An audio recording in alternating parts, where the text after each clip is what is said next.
आप सभी का मेरे चैनल स्टे अपडेटेड में एक बार फिर स्वागत है। आज मैं आपके लिए लेकर के आया हूं चिकित्सा अवकाश, रूपांतरित अवकाश, अर्धवेतन अवकाश और अधि अवकाश के सारे नियम। आप सभी लोगों ने चिकित्सा अवकाश, रूपांतरित अवकाश और अर्धवेतन अवकाश के बारे में सुना होगा, लेकिन आज मैं आपके लिए एक अधि अवकाश के भी नियम लेके आया हूं। ये कैसा अवकाश है, आप मेरी वीडियो पूरे देखिए, इसके बारे में मैं आपको बताऊंगा। ये एक ऐसा अवकाश जो सरीसृप में कहीं भी पूर्व में ऐड नहीं किया जाता है, इसे किस तरह लिया जाता है और ये कब लिया जा सकता है, इसके बारे में मैं आपको बताऊंगा। इसलिए आप मेरी ये वीडियो पूरी लास्ट तक देखें। चलिए शुरू करते हैं इसके नियम। अर्ध अवकाश, रूपांतरित अवकाश को हम HPL, हाफ पे लीव और हमें मेडिकल लीव भी कहते हैं। और इसके अर्धवेतन अवकाश है उनकी देयता नियम 93 या 93 KMS के बारे में बताया गया है। इसके अंदर राज्य कर्मचारी को प्रत्येक पूर्व वर्ष की सेवा पर 20 दिन का अर्धवेतन अवकाश प्राप्त होगा। इसका मतलब यह है कि जब हमारी 1 साल की सेवा पूरी हो जाती है, उसके बाद इसको सरीसृप में ऐड किया जाता है और यह हमें 20 दिन मिलता है और अर्धवेतन के नाम से मिलता है, यानी आधा वेतन। कर्मचारी को देय अर्धवेतन अवकाश चिकित्सा प्रमाण पत्र या निजी कारणों से स्वीकृत किए जा सकते हैं। अक्सर करके आपने देखा होगा, जब हम रूपांतरित अवकाश लेते हैं, अर्धवेतन अवकाश लेते हैं, तो चिकित्सा प्रमाण पत्र जरूर देते हैं, लेकिन इसको निजी कारणों से भी स्वीकृत किया जा सकता है। एक स्थायी कर्मचारी उसको देय अर्धवेतन अवकाशों की आधी संख्या तक रूपांतरित अवकाश अपनी स्वयं की बीमारी के आधार पर स्वीकृत करा सकता है। अर्धवेतन अवकाश का आधी संख्या में पूर्ण वेतन पर रूपांतरण, इसके लिए कर्मचारी को एक प्राधिकृत चिकित्सक से रोग प्रमाण पत्र प्रस्तुत करना होता है। जब हम किसी मेडिकल ऑफिसर से सिक और फिट ला करके अपने ऑफिस में जमा कराते हैं, तो हम अपनी वो जो छुट्टी लेते हैं, हम उस छुट्टी को बोलते हैं रूपांतरित। हम अपने अर्धवेतन अवकाश को रूपांतरित करते हैं, उसको पूर्व वेतन बनाते हैं। इसीलिए जब हम कोई अवकाश लेते हैं, अर्धवेतन अवकाश, तो 10 दिन का मेडिकल देते हैं, तो हमारी 20 दिन की छुट्टी काटी जाती है, क्योंकि ये अर्धवेतन है, इसे पूरा बनाने के लिए डबल छुट्टी करती है। लेकिन अगर हम इसे निजी कारणों से लेंगे अगर हम मेडिकल सर्टिफिकेट नहीं देंगे, तो हम इसे अर्धवेतन अवकाश के रूप में भी ले सकते हैं। सक्षम अधिकारी द्वारा प्राधिकृत चिकित्सक के प्रमाण पत्र के आधार पर कर्मचारी को चिकित्सा अवकाश स्वीकृत किया जा सकता है। प्राधिकृत चिकित्सक शब्द में राजकीय चिकित्सालय में नियुक्त चिकित्सक और औषधालय में नियुक्त वैद्य आदि शामिल हैं। नियम 76, यदि कर्मचारी जहां बीमार पड़ा है वहां कोई प्राधिकृत चिकित्सक अथवा वैद्य नहीं हो, अर्थात कोई राजकीय चिकित्सालय अथवा औषधालय नहीं है अथवा उसमें चिकित्सक नहीं है, तो उस स्थान पर स्थित पंजीकृत चिकित्सा व्यवसायी के प्रमाण पत्र के आधार पर चिकित्सा अवकाश स्वीकृत किया जा सकता है। किंतु ऐसे प्रमाण पत्र में चिकित्सा व्यवसायी का पंजीयन क्रमांक अवश्य अंकित होना चाहिए।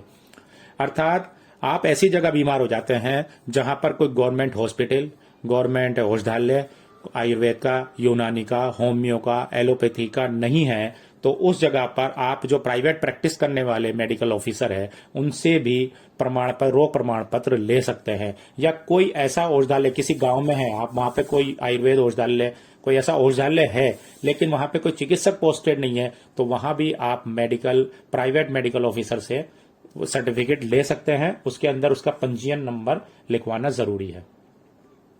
नियम 83, एक राज्य कर्मचारी जिसने चिकित्सा प्रमाण पत्र के आधार पर अवकाश स्वीकृत कराया है, अपने कर्तव्य पर तब तक उपस्थित नहीं हो सकता जब तक वह स्वस्थ होने का प्रमाण पत्र, आरोग्य प्रमाण पत्र निर्धारित प्रपत्र में प्रस्तुत नहीं कर देता। इसका मतलब राज्य सरकार ने जो निर्धारित प्रपत्र सिक और फिट का दे रखा है, उसमें जब तक वो फिटनेस नहीं लेके आ जाता, तब तक वो अपने कार्य पर नहीं आ सकता। उसे जब वो ड्यूटी ज्वाइन करने आए, तो अपने साथ वो फिटनेस जरूर लेकर के आए। चिकित्सा प्रमाण पत्र जारी हेतु सक्षम अधिकारी नियुक्त किए गए हैं।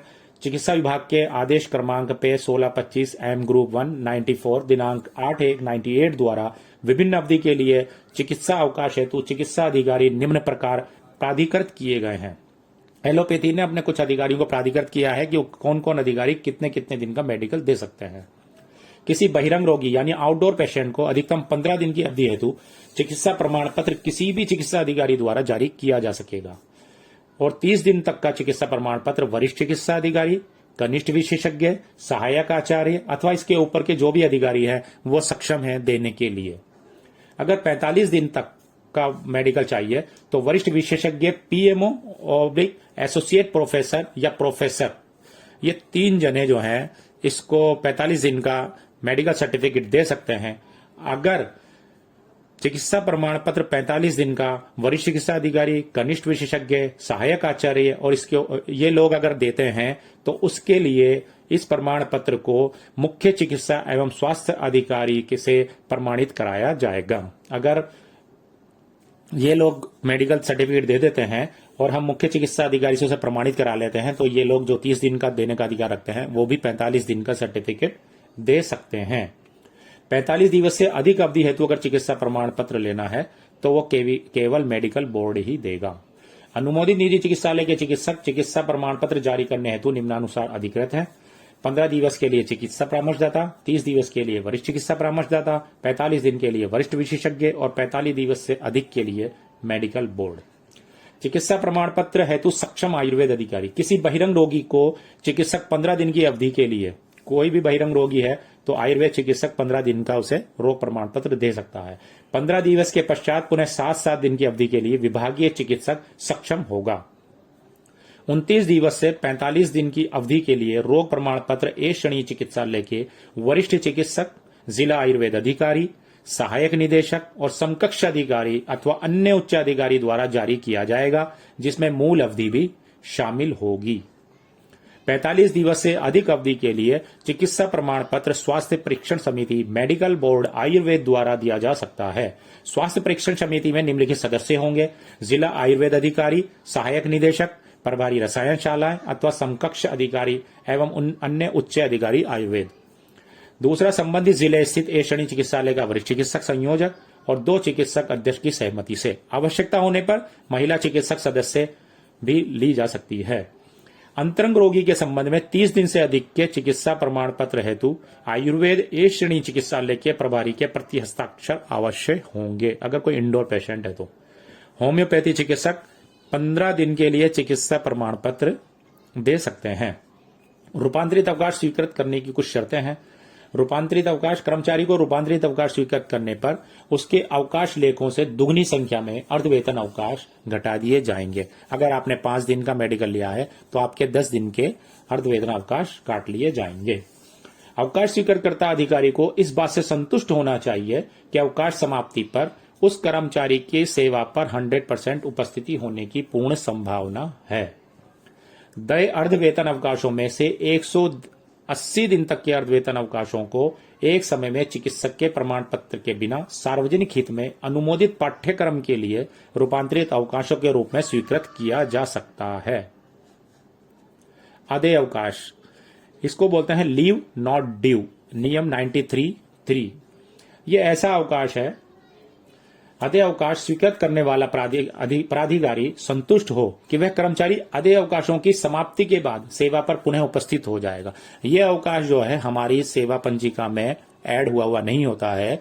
यह अवकाश हम जब लेते हैं जब हमारे अवकाश खातों में रूपांतरित अवकाश यानी अर्धवेतन अवकाश मौजूद नहीं है और ये अवकाश हम एडवांस स्वीकृत कराते हैं। ये वो कहलाता है अदेय अवकाश।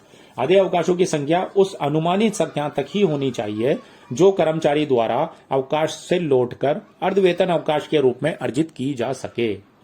इतनी ही संख्या में स्वीकृत करना चाहिए कर्मचारी का अवकाश कि लौटकर अर्धवेतन अवकाश के रूप में अर्जित कर सकता हो। वह कर्मचारी के संपूर्ण सेवा काल में अधिकतम 360 दिन का अदेय अवकाश दिया जा सकेगा। एक बार में 90 दिन तथा चिकित्सा प्रमाण पत्र के आधार के अतिरिक्त अन्य आधार पर 180 दिन तक का ही अदेय अवकाश स्वीकृत किया जा सकेगा।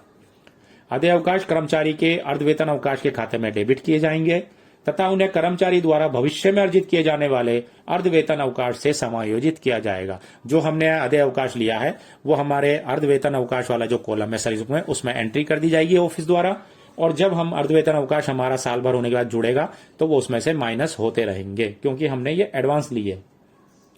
एक कर्मचारी जैसे संबंधित सेवा नियमों के अंतर्गत अथवा सेवा नियम नहीं होने पर सक्षम राजकीय आदेश के अंतर्गत अस्थायी रूप से नियुक्त किया गया है तथा जो उस पद की शैक्षणिक योग्यता एवं अनुभव की पात्रता पूर्ण करता है उसे 3 वर्ष की सेवा पूर्ण करने के पश्चात रूपांतरित अवकाश तथा अदेय अवकाश स्वीकृत किया जा सकेगा। जिसकी 3 साल की सेवा हो जाती है उसे रूपांतरित अवकाश भी मिलेगा और अदेय अवकाश भी स्वीकृत कर सकते हैं।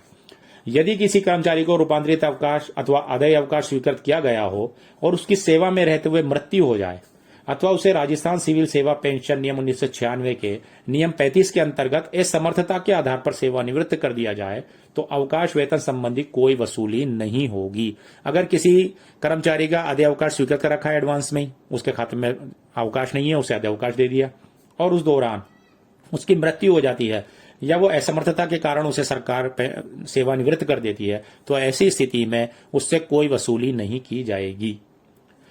अन्य मामलों में त्यागपत्र, स्वैच्छिक सेवानिवृत्ति, सेवा से निष्कासन या बर्खास्तगी आदि में अवकाश वेतन की नियमानुसार वसूली की जाएगी। अगर वो इन कारणों से नौकरी छूटती है उसकी, तो जो उसका आधा अवकाश कर रखा है उस अवधि का उससे वेतन वसूल कर लिया जाएगा। ये एक छोटी सी मैंने जानकारी दी थी मेडिकल के बारे में, आधे अवकाश के बारे में। अगर ये आपको अच्छी लगी हो तो प्लीज मेरे चैनल को सब्सक्राइब करें, मेरी वीडियो ज्यादा से ज्यादा शेयर करें ताकि ज्यादा से ज्यादा लोगों तक जानकारी पहुंच सके, रूल पहुंच सके। और मेरे इस वीडियो को लाइक करें अगर अच्छी लगी हो, कमेंट करें कि आगे वीडियो में किस पे बनाऊं और ये वीडियो कैसी लगी। कोई भी क्वेश्चन हो आपका तो आप मुझे कमेंट करके पूछिए, मैं उसका जवाब दूंगा। और मेरे चैनल को ज्यादा से ज्यादा सब्सक्राइब कीजिए और लोगों से सब्सक्राइब कराइए। Thank you very much.